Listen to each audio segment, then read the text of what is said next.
अहम ख़बर शामिल कंदासीं। कराची का डाउ अस्पताल भरिसां मौसमियात जे इलाइक़े वेझो झंग खे बाहि लॻी हुई। रेस्क्यू पारां अमले पेशेवर नमूने सां बाहि ते ज़ाब्तो आणण जे लाइ कार्रवाई शुरू कई वई आहे। बाहि विसाइण जो अमल तेज़ी सां जारी आहे। रेस्क्यू 1112 जे तर्जुमान जो चवणु आहे बाहि जी शिदत सबबि भरपासे जे इलाइक़नि में दूंहों पखिड़िजी वियो आहे। कंहिं बि जानी नुक़सान जी का बि इतला हिन वक़्त ताईं साम्हूं न आई आहे।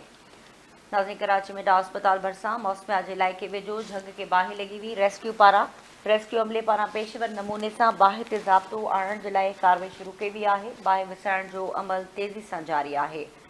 रेस्क्यू तर्जुमान जो चवणु आहे त कंहिं बि जानी नुक़सान जा इतला न आहिनि। सूरतहाल ते मुकमल कंट्रोल हासिल करण जे लाइ कोशिशूं जारी आहिनि।